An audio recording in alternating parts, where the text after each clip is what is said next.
Welcome to Bethesda. The Ames Buddhist Mahasangha welcomes you here today. Shalom from the Ames Jewish Congregation. Welcome from Ames UCC.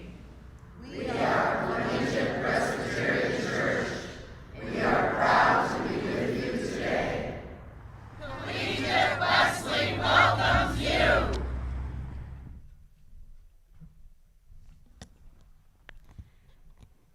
Welcome from Renew Community. Welcome from St. Andrews. We welcome you exactly as you are to the UU Fellowship of Ames. Hello there, welcome to the Ames Pride service from Unity Church of Ames. Good morning, my name's Claire Lewis. I use she, her pronouns, and I'm so honored to be here today representing the Vine Campus Ministry. When we began dreaming of this service with all these religious communities coming together, our hope was to do better to center queer voices in our community, and especially in our religious communities where marginalized groups have had so much harm done to them. But we don't just want to center queer voices for the sake of doing better, rather because so many of us have experienced the absolute gift that LGBTQIA+ folks are to this community. The way they've led us, loved us, persevered to show us a truer, more colorful picture of our faith. So today's service is our humble attempt to do better, to continue to learn, to continue to recognize the ways that the divine is alive in our LGBTQIA+ siblings, and we are endlessly grateful to you, whether part of the queer community, an ally, or someone just open to what God is up to, for being a part of the service today. So a couple of housekeeping things. Please feel free to move about the space as you see fit. The bathrooms are out these doors, and then we have a space for all ages who may have different sensory needs towards the back and also over to this side here. Just so you know, we will probably go a little bit over an hour, so if you're a 1 hour church person, put the watch down. We've got you, okay? Following the service, we'll have time for coffee and treats in the back of the space, so please stick around. Feel free to mingle, meet new people, all of that jazz. And then we want to offer thanks to all of those who've been involved in planning the service, our musicians, our speakers, and all those who are serving today. So thank you guys so much. These folks in these religious communities truly wish to celebrate everyone's presence here today for the hope of a more just, equitable, and radical future together. Let's start by rising in body or in spirit and join our voices together in song.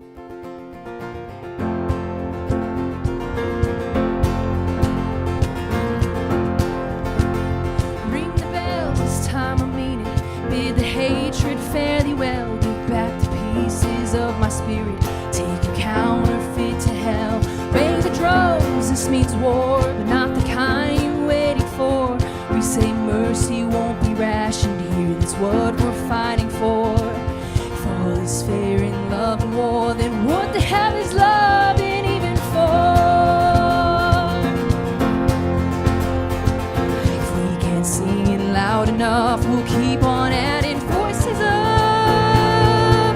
Ring the bells, ring the bells, ring the bells, ring the bells. Move your feet, you tiny people, you've been hiding for so long behind your statues and your steeples. Does that hit too close to home? I got faith to move a mountain and to watch that mountain move. It's time for words to fall like thunder, sound of justice breaking through. If all is fair in love and war, then what the hell is love and even for? The world laughs and the martyrs sing, but love breaks through the Calvary. Ring the bells, ring the bells.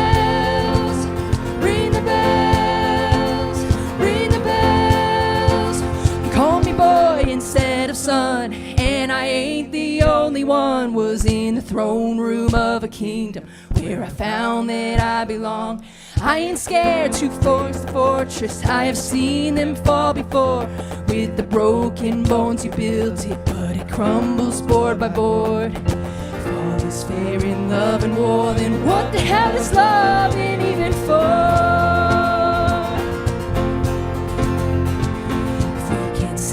Loud enough, we'll keep on adding voices up.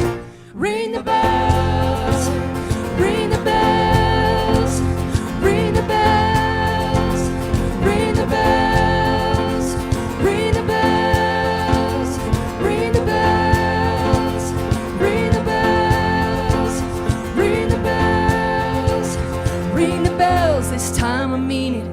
the hatred, fare thee well. Give back the pieces of my spear. Take your counterfeit to hell. All right.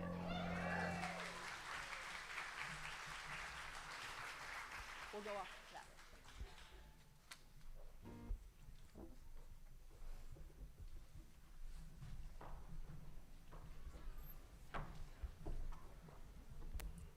Well, the first thing I was supposed to say is please be seated, but you guys took the cue. People sometimes ask, is Pride a protest or a party? The answer is, of course, yes. And why not? Why not rejoice as we resist, dance as we demand change, celebrate as we create community that delights in all of who we are? To bring all of that with you this morning, bring your policy demands, bring your glitter, bring your Supreme Court broken heart, bring your rainbow socks, bring your emptiness you feel for our siblings gone too soon. Bring your Gloria Estefan remixes, bring your tender hope for change, bring your garish eyeshadow, bring your spirit, tattered and battered by the world that seems insistent on choosing fear and hate. Gather up all these things, bring them here to this place where we don't have to shoulder these burdens or celebrate these joys alone. Come, let us worship together.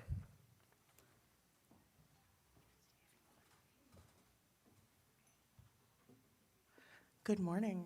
I'm Susan Harper. I use she, her pronouns, or any pronouns that are offered to me with respect.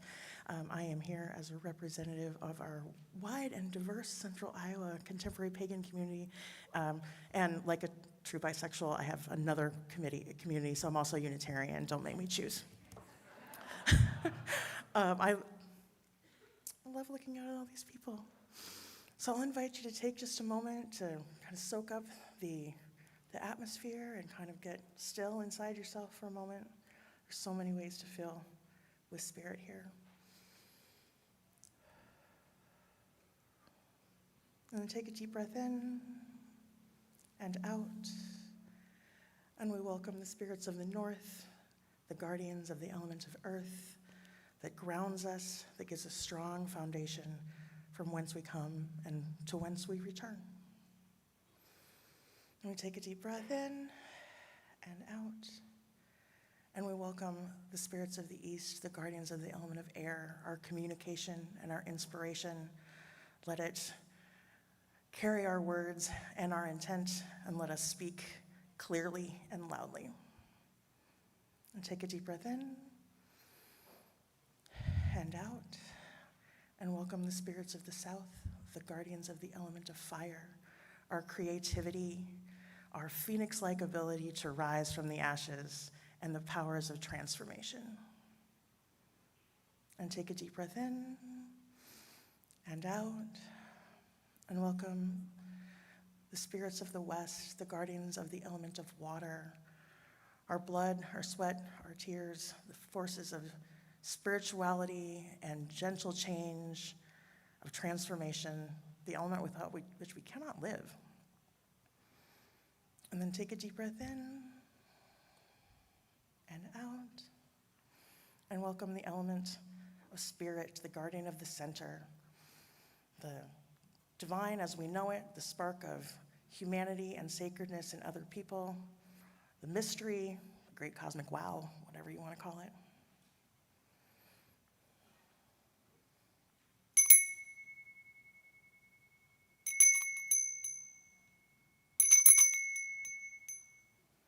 By the earth that is our bodies, by the air that is our breath, by the fire of our bright, fierce spirits, and the water of our blood, our sweat, and our tears, this sacred space is created. Sacred spaces are placed to stand between the worlds. What is between the worlds can change the worlds, and what can change the worlds is us.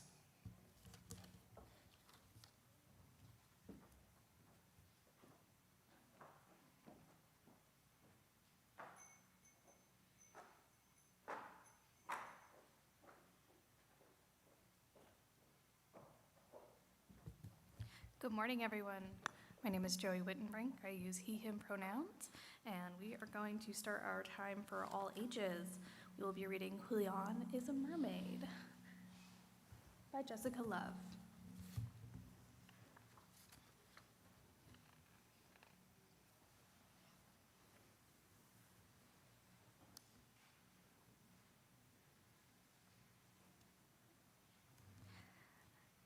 This is a boy named Julian, and this is his abuela. And those are some mermaids. Julian loves mermaids.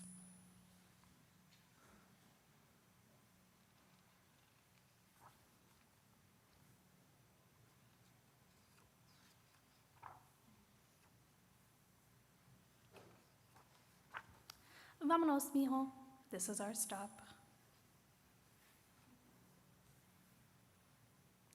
Abuela, did you see the mermaids? I saw them, mijo. Abuela, I am also a mermaid. I'm going to take a bath. You be good. Julian has a good idea.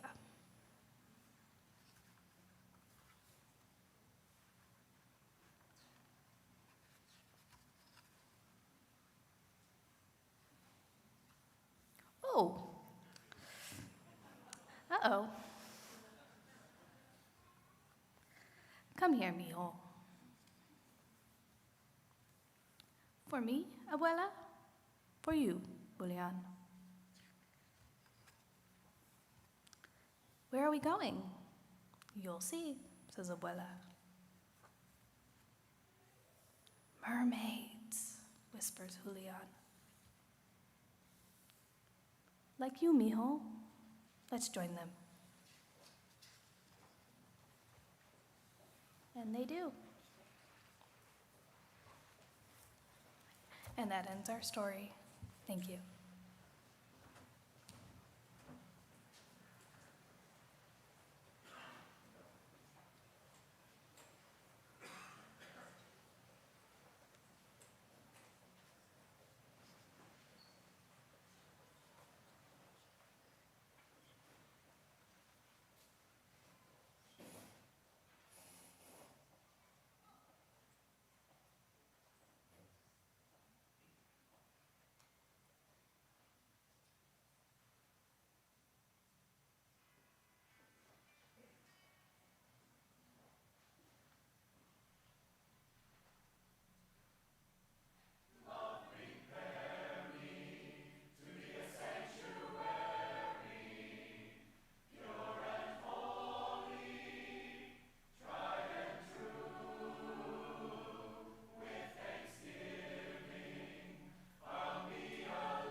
Thank you, community choir.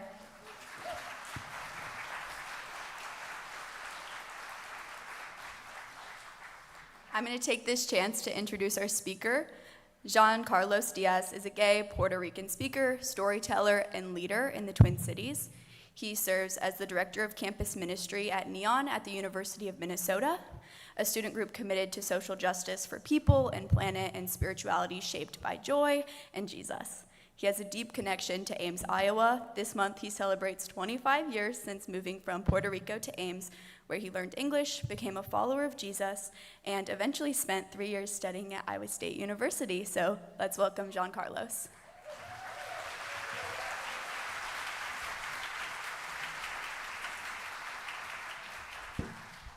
Hey everybody, what a joy. What a joy to be with you this morning. This room, this space, this city has so much meaning for me. It's such a privilege to get to share my story with you. I gave my life to Jesus at a vacation Bible school. Vacation Bible school, anybody?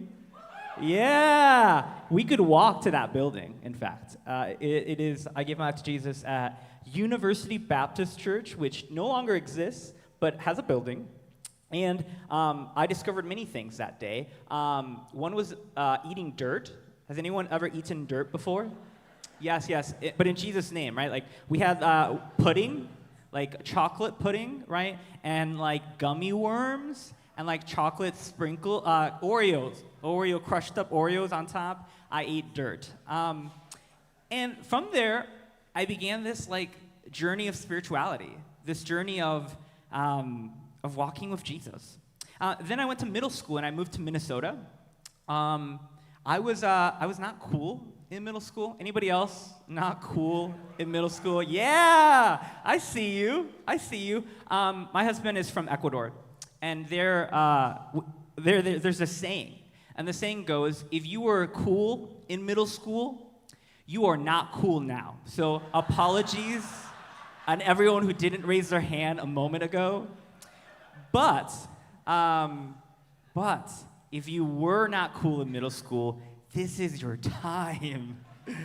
This is your moment. This is your glow up. So I remember being in middle school, and I was very shy about my faith. I'd be like listening to worship music on my iPod Nano. Anybody remember iPod Nanos?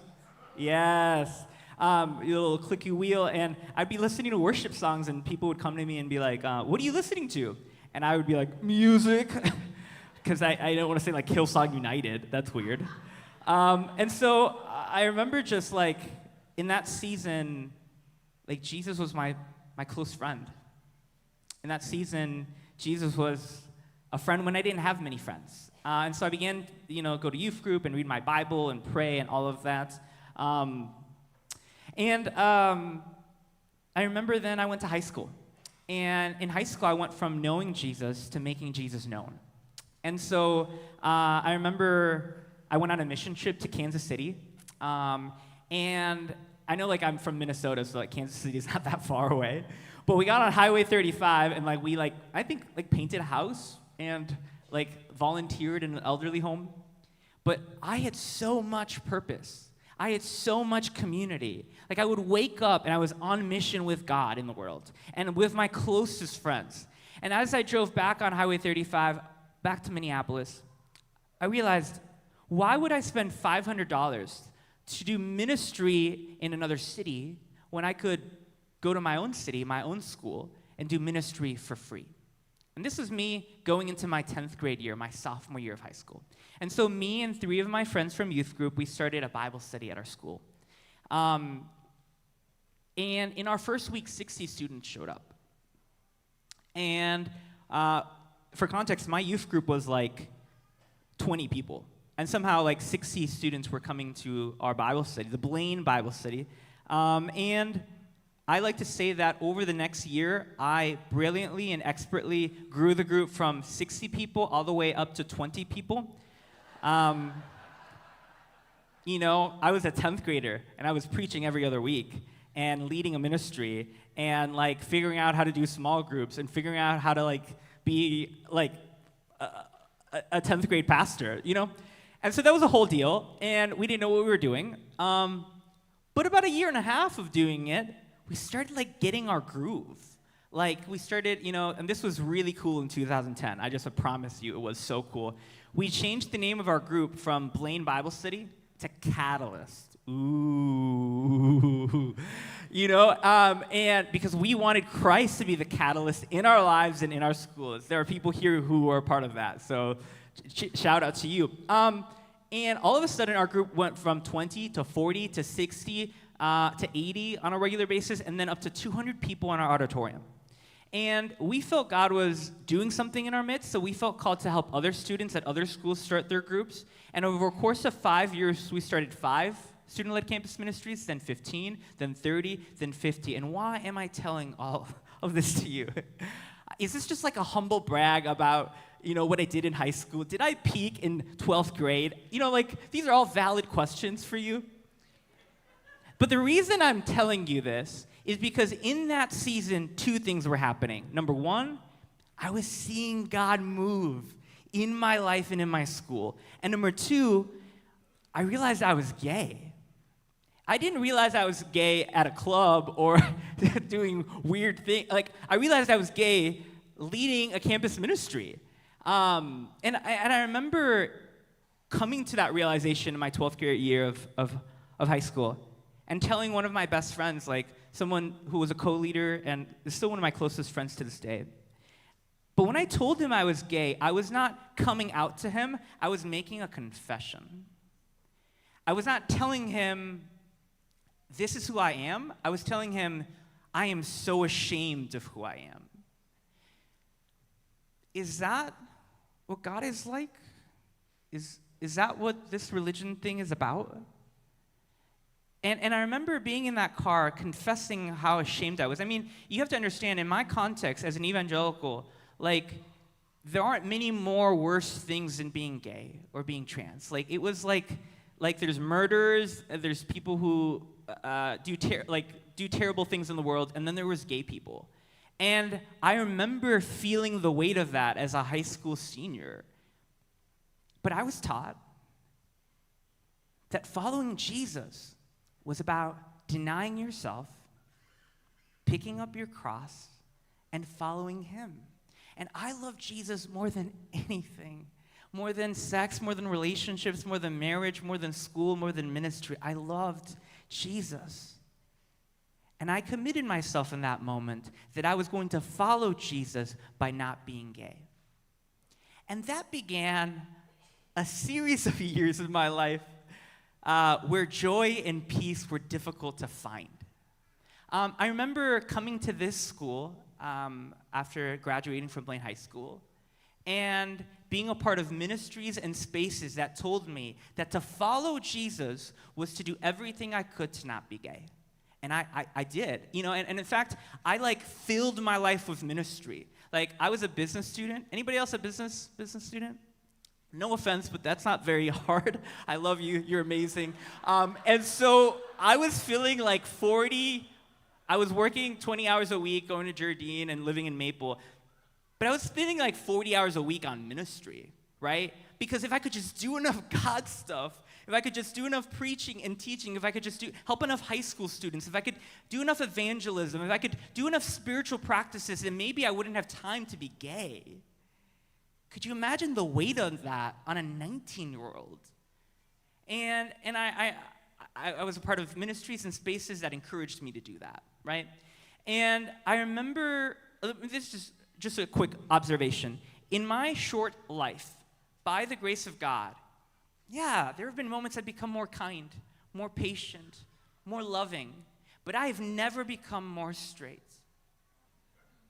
There are times that by grace, I've become less selfish, less impatient, less angry, but I've never become less gay. In this school and in these spaces, I asked God to make me straight. She said no.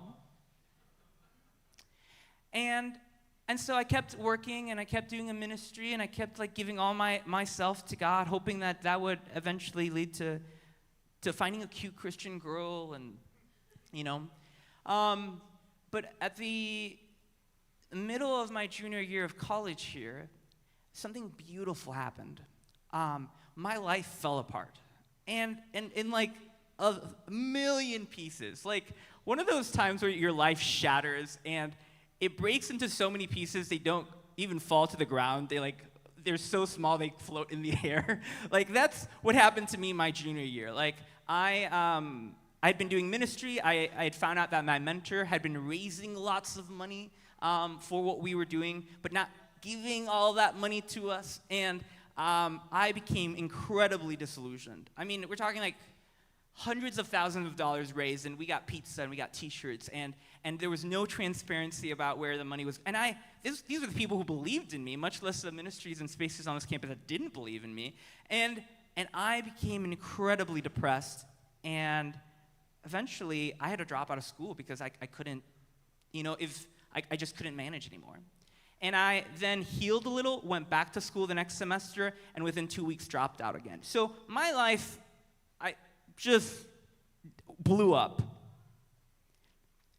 But when your life blows up, people don't give you mics anymore, And they don't ask you to come to speak at things anymore. And you don't have to lead anything anymore. And you don't have to run a ministry anymore. And you don't have to be like a 21-year-old pastor. None of that is necessary anymore.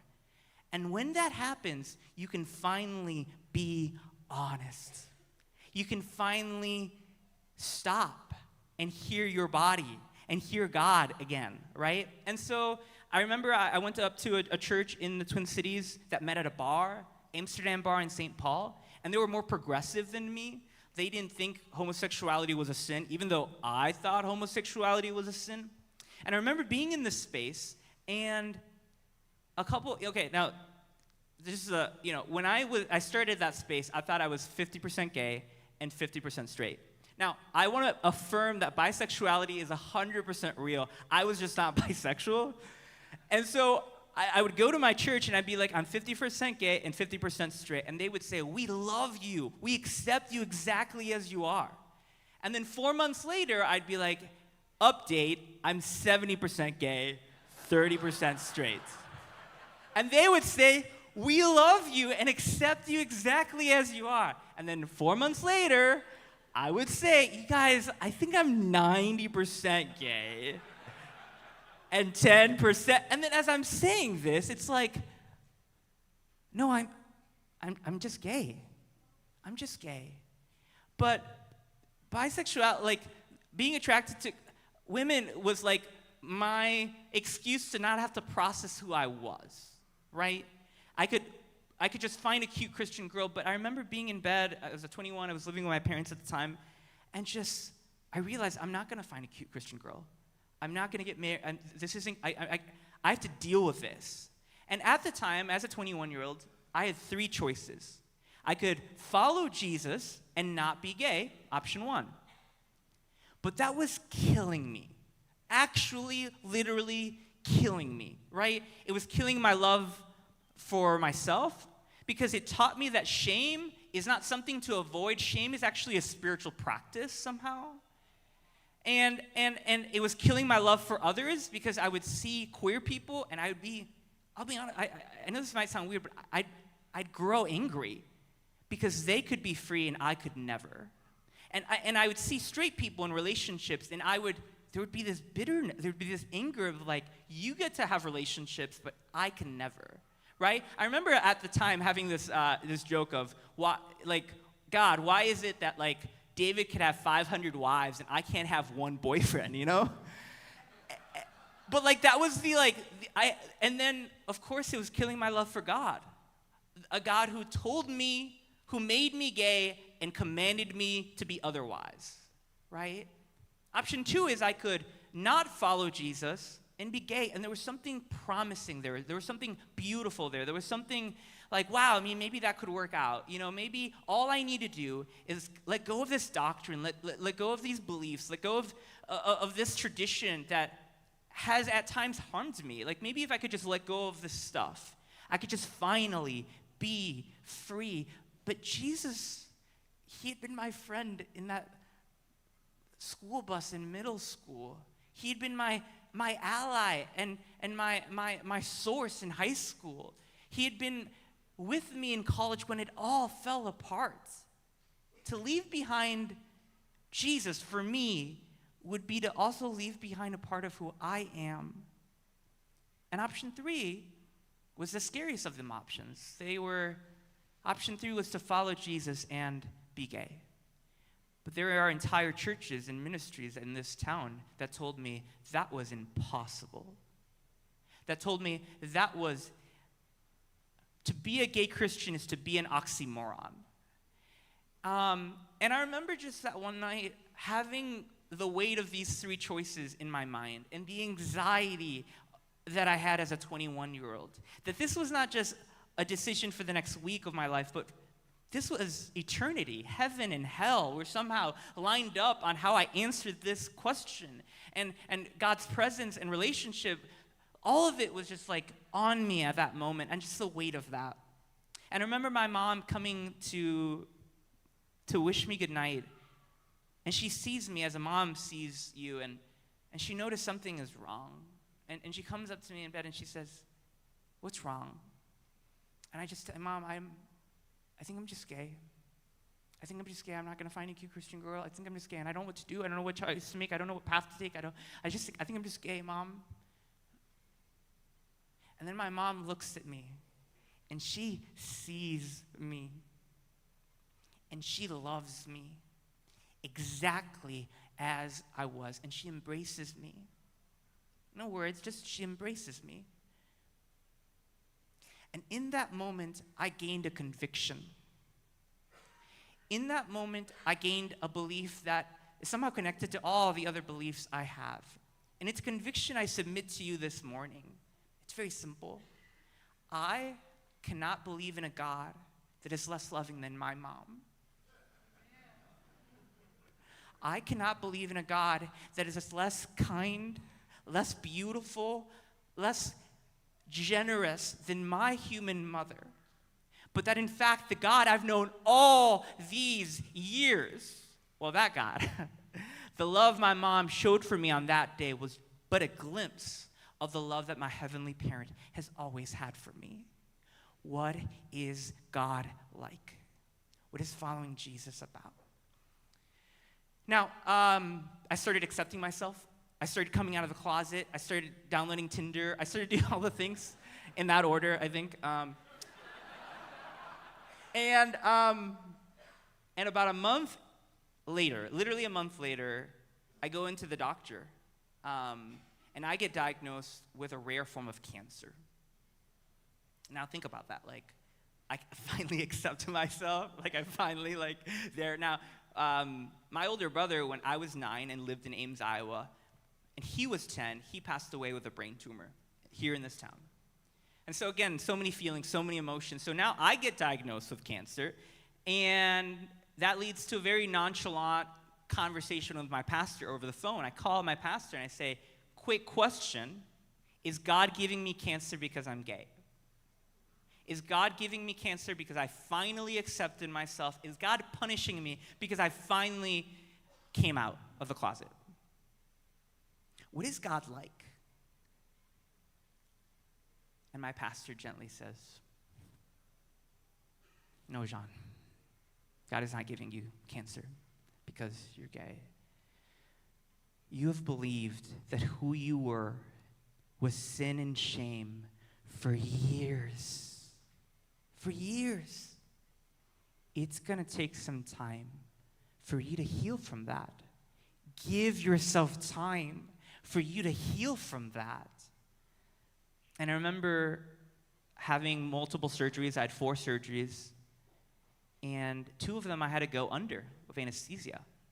And I remember in the doctor's office thinking, maybe right now I should quick ask God for forgiveness for being gay, because if I die in surgery, at least I'd go to heaven.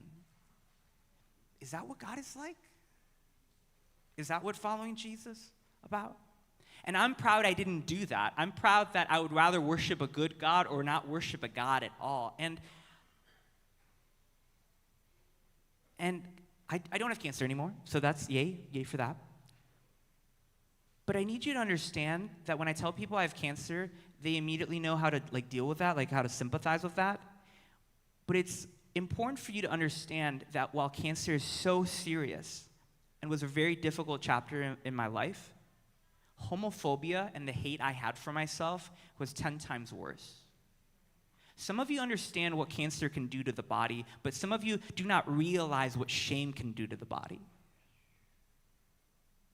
And so little by little, I started accepting myself. I started coming out. At work, I was still straight.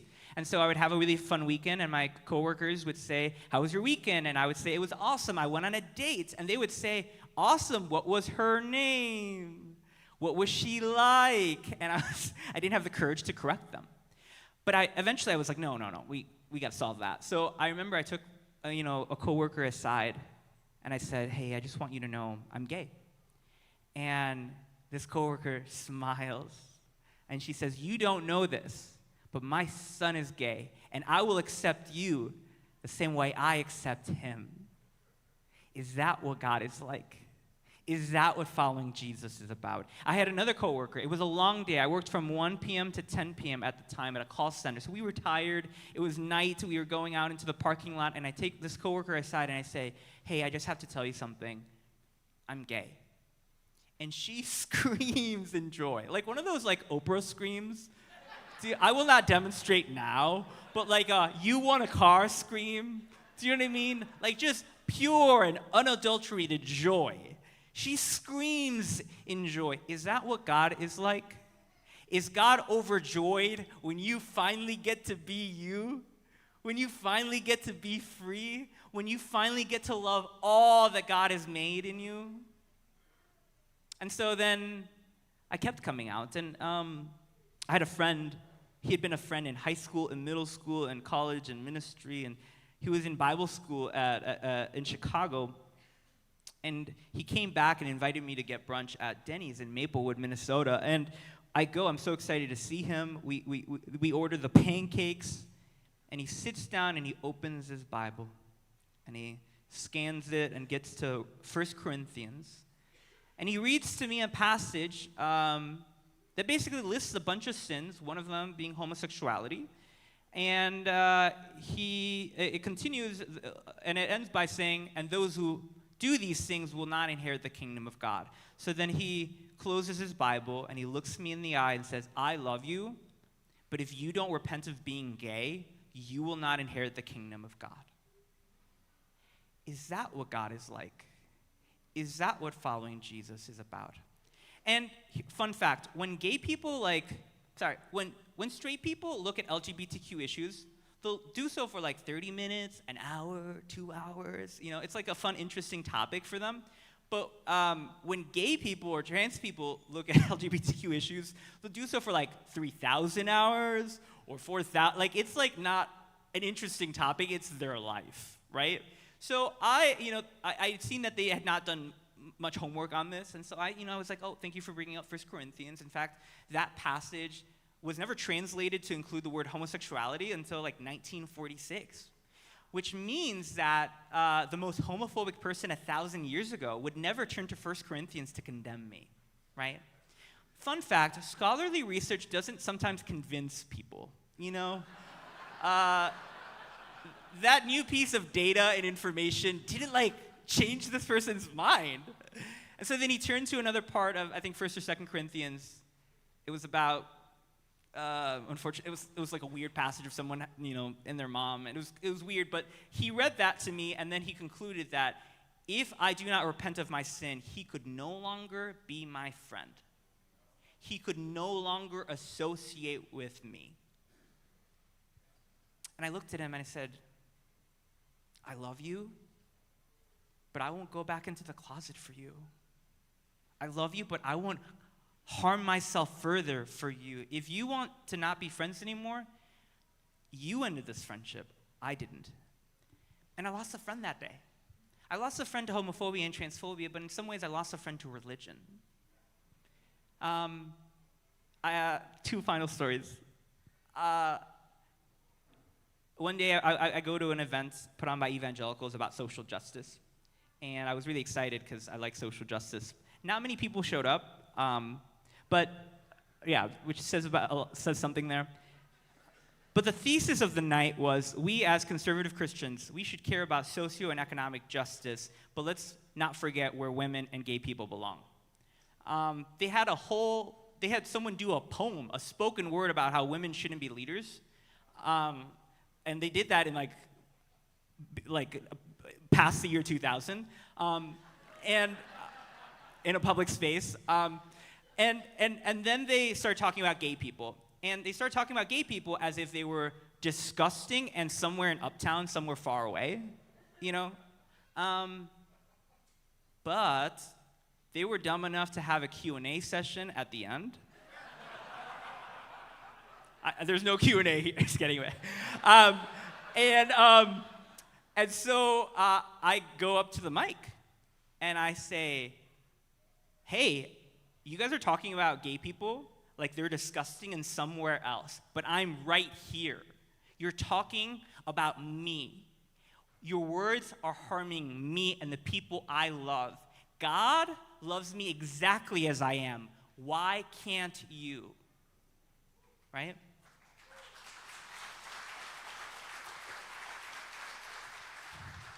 But I left that experience really angry, you know, as maybe some of you would, very angry, because that was like the default. That's actually still the default in this town.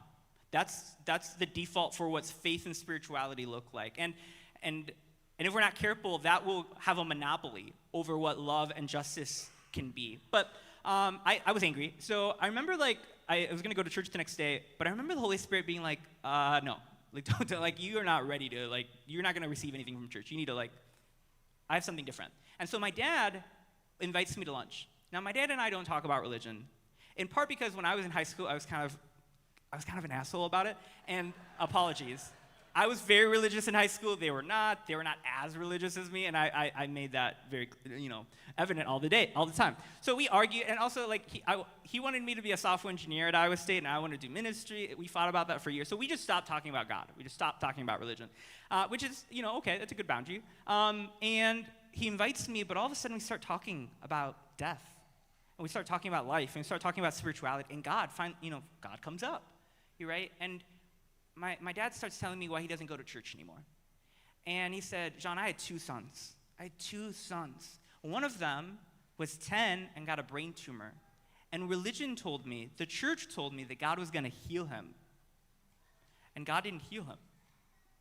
And the second son I have wanted to be a pastor all his life. Loved God more than just wanted that more than anything.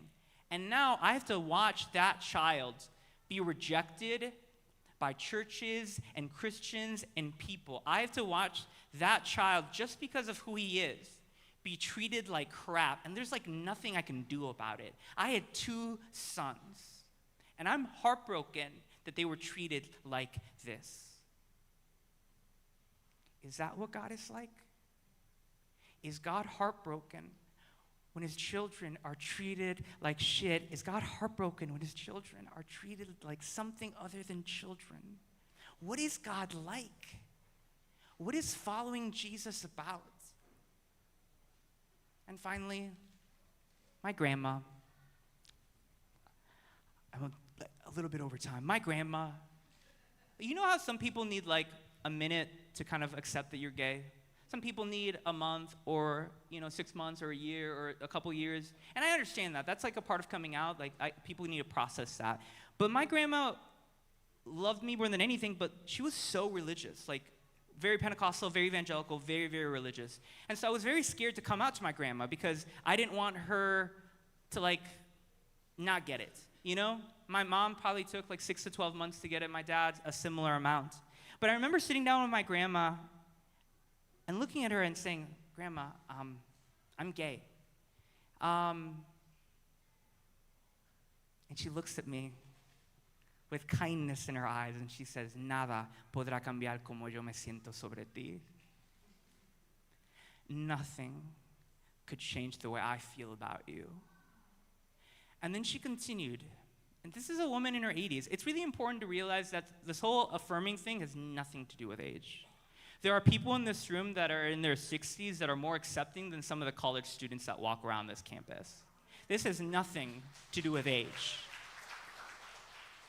Love is a spiritual practice, a practice that she had done for many, many years, and she knew how to respond at this moment, at this time. But then she said something that just floored me. She said, Jean, I've prayed for you every day of your life. I've prayed that God would give you a good life and that God would give you a godly wife. And then she paused for 2 seconds. And then she said, now I will pray that God will give you a godly man. Now I will pray that God will give you a godly husband. What is that? What is that if not a spiritual practice that I hope that you as churches and communities are living into? That she could be 80 and be like, oh, I just need to update one word. Got it. We'll do that for you. Right? That's what love looks like. What is God like? Maybe God is like a friend who screams in joy when you finally get to be you. Or a coworker who will accept you just like they accepted their son. Or a mother who loves you without an asterisk. Or a father who's heartbroken when his children are treated like crap. Or a grandmother who does not need a month to get it, a year to get it, a decade to get it, but can in fact, without a minute, love you exactly as you are. Friends, there is a God who does not need a minute to accept you as you are. Who does not need a month or a year. Who loves you and sees you right here, right now. And so as I close, let me pray this blessing over you. Put your hands in front of you. And I just want you to receive this. This comes from my tradition, and I hope you can translate it to your tradition. May you know deep in your bones that the God of Hagar and the God of Sarah, the God of Rachel and Rebekah, the God of Abraham, Isaac, and Jacob, the God of Moses and Martha, the God of Mary, Martha, and Lazarus, the God of James and John and Peter, the God of Jesus, that God, my God, she takes pride in you. Thank you.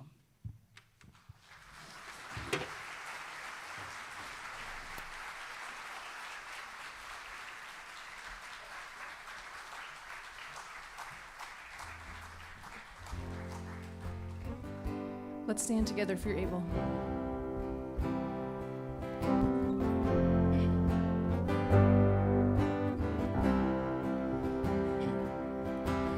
All this pain, I wonder if I'll ever find my way.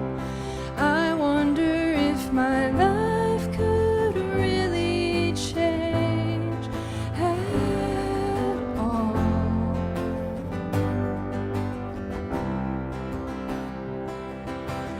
All this earth, could all that is lost ever be found?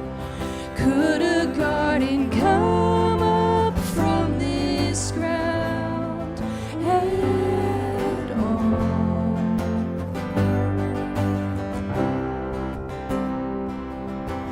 You make beautiful things. You make beautiful things out of the dust.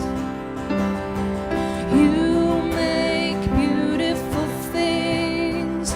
You make beautiful things out of us.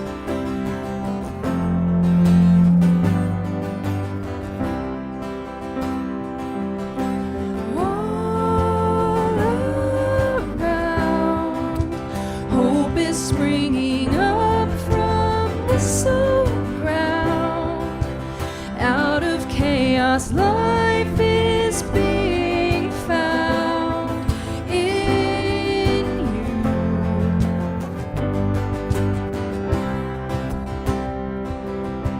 You make beautiful things. You make beautiful things out of the dust. You make beautiful things. You make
You make me new.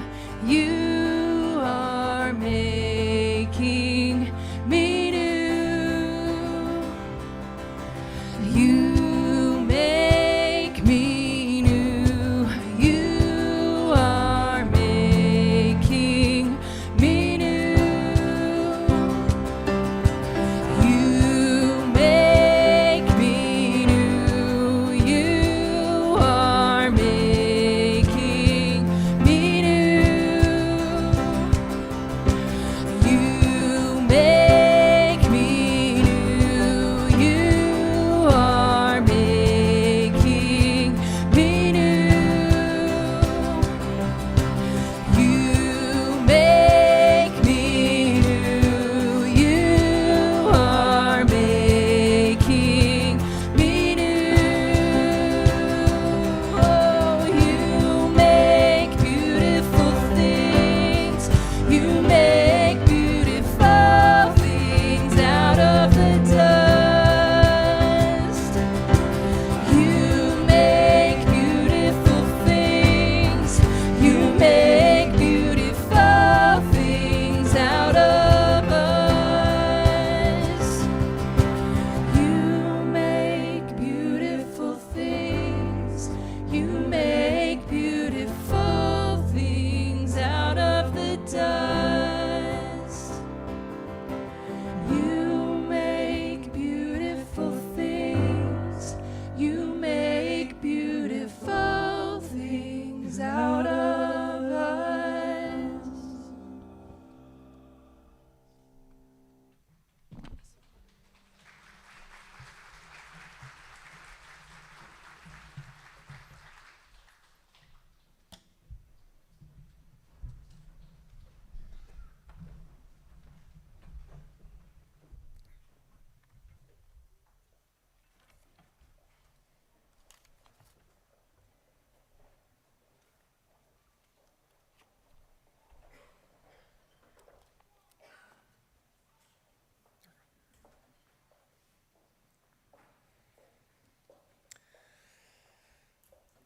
When we come together, we have the opportunity to gather our resources to make a bigger impact in our community.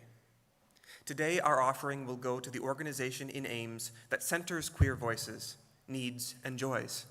Ames Pride has been a part of Ames since 2017, providing the iconic Pride Fest, which was yesterday, as well as educational, social, and community service programming. We are so honored to have one of their founding board members with us today, Nikki Port.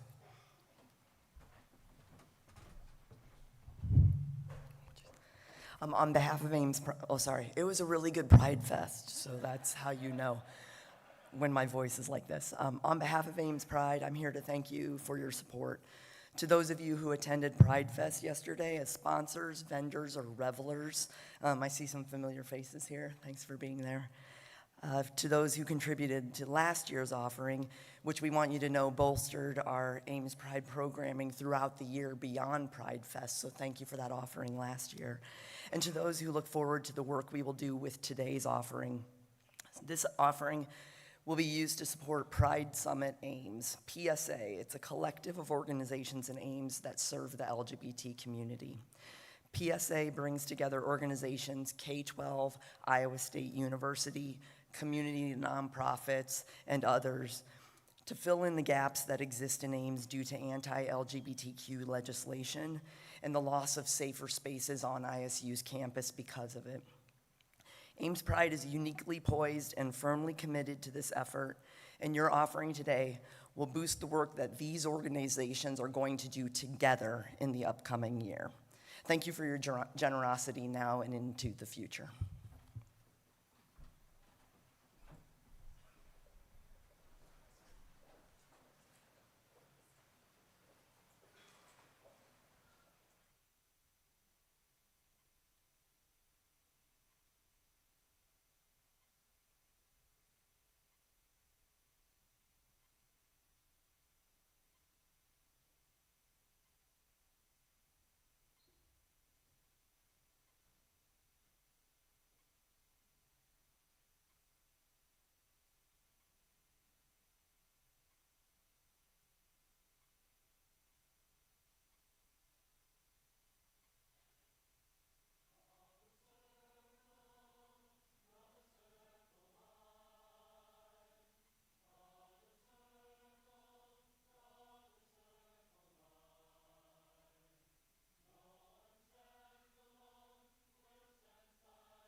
Just want to be sure everyone's seated, or mostly seated. All right. We recognize not only the beautiful diversity of us all as individuals, but also of our spiritual and religious traditions. In a few moments, you'll be invited to experience a variety of stations representing different traditions and the ways we encounter the divine. We will have a station for communion, a station where you can write and release something you want to let go of, a station to receive a Buddhist blessing, a station to be anointed, a station to light a candle, and a station to connect with an oracle card. While you won't have time to visit every station, please know they will still be available after the service. So before we begin, let's take a deep breath.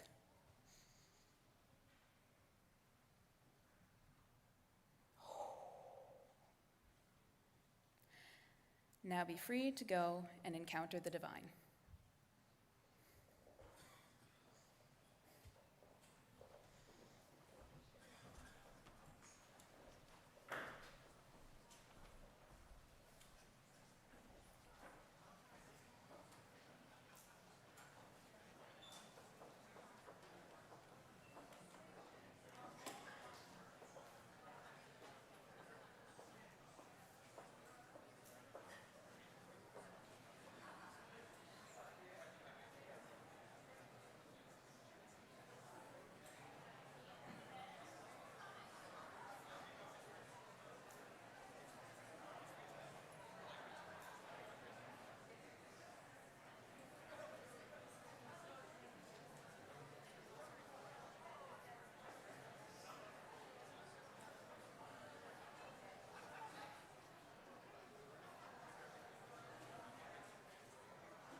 Friends will begin to regather, so if you want to begin to return to your seats, you'll have time after the service to return to the stations.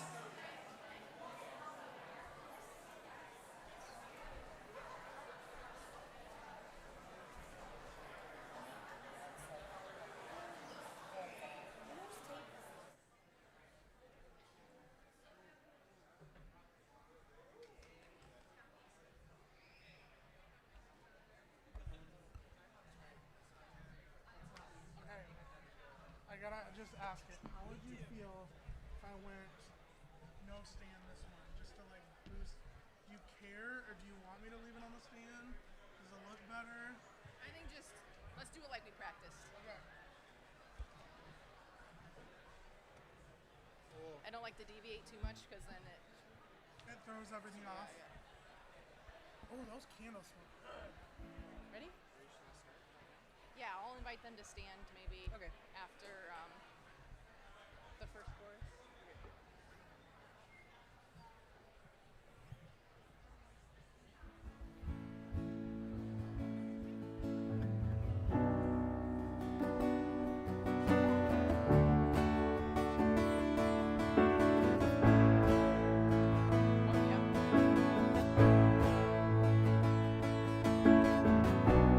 We invite you to stand with us again if you're able.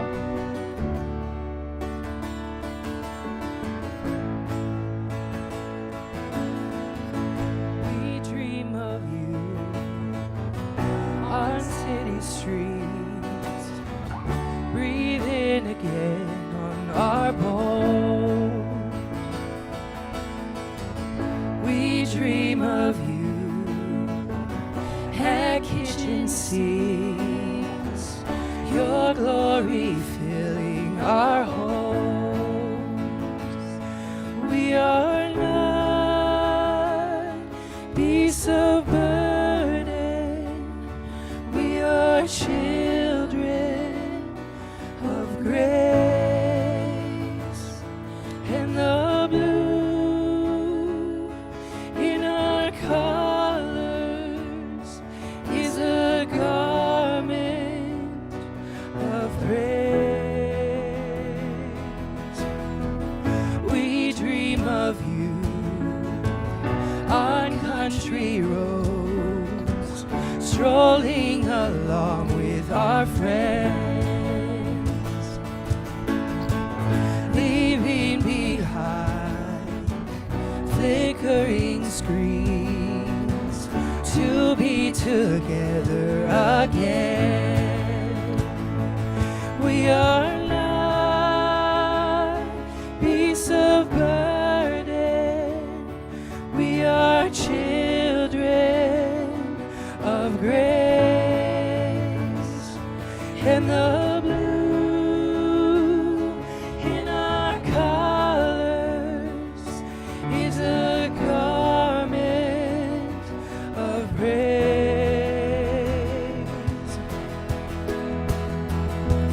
Let the earth rejoice, let the seas resound, let the people sing their songs of joy, let the rocks cry out, let the rivers roll, let the people sing their songs of joy. Let the earth rejoice, let the earth rejoice, let the seas resound, let the people sing their songs of joy.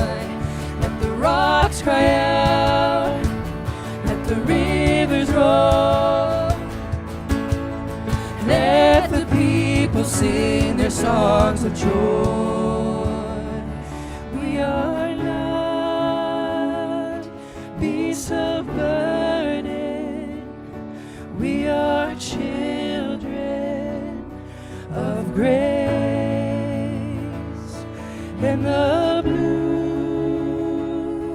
in our colors is a garment of praise. We are not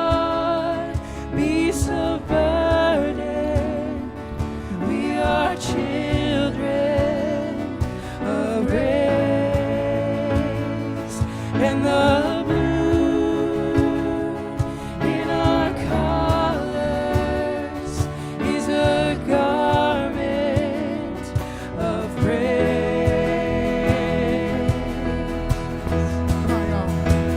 Let the earth rejoice, let the seas resound, let the people sing their songs of joy, let the rocks cry out, let the rivers roll, let the people sing their songs of joy, let the earth rejoice, let the earth rejoice, let the seas resound, let the people sing their songs of joy, let the rocks cry out, let the rocks cry out, let the rivers roll, let the people sing their songs of joy.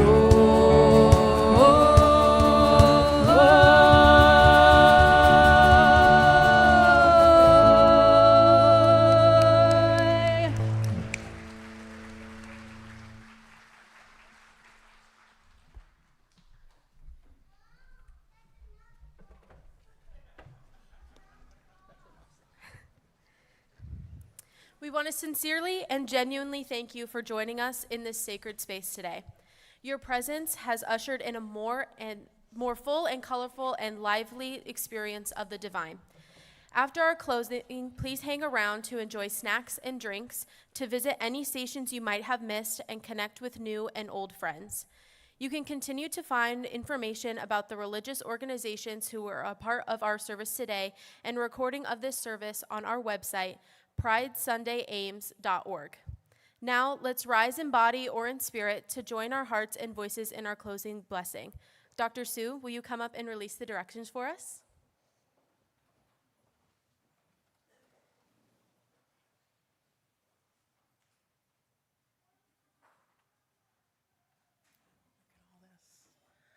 Oh, this is awesome. This never gets old, y'all. It never gets old. Oh, let's take a deep breath and give thanks just to yourself for showing up today, whether you're always here or whether this was trying something new this year. And take a deep breath in and out, and thank the people around you in their endless forms most beautiful for being here to create this space, and then feel their gratitude flow back to you.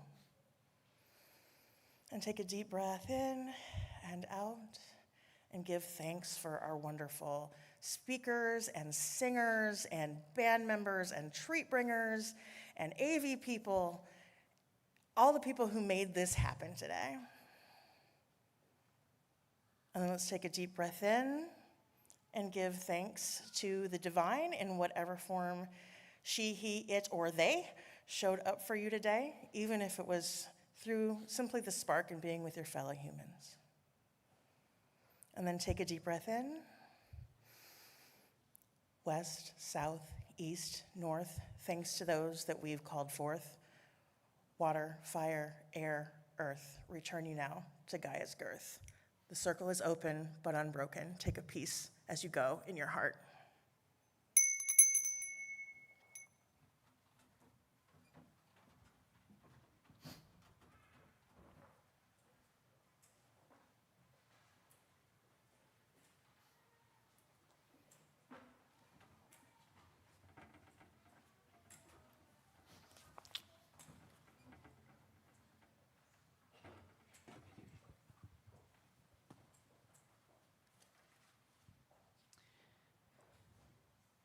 As we head back into the world, let us join our hearts and minds and voices in the assurance that we are precious and we are powerful. We come from fierce freedom fighters, from the survivors and the dead of the HIV crisis, who survived and fought for their lives, from the black kings and queens who ruled the ballroom, who insisted we dance even in the midst of death and devastation. From these ancestors we learn. We are precious and we are powerful. With the tender-hearted butches and the powerful femmes, with the strong twinks and the soft bears, with all the complexities that live within each of us, we know that we are whole just as we are. We are precious and we are powerful. To the elders who've seen it all, to those with one toe out of the closet, to those who are still in it, to those who tore down the closet altogether, we say, we are precious and we are powerful. To the allies and accomplices and co-conspirators, to the parents and aunties and uncles and families of choice, to the siblings and nibblings and dreamers of a more just world, we are precious and we are powerful. In the face of hatred, in the face of those who deny our wholeness, we root ourselves in the truth we know. We are precious and we are powerful. From the dance floor to the Capitol Rotunda, from our kitchen tables to the White House, from jail cells to classrooms to pulpits, whether whispered or shouted, we will and do proclaim, we are precious and we are powerful. Blessed be, amen, asha, shalom, and go in peace. Woo!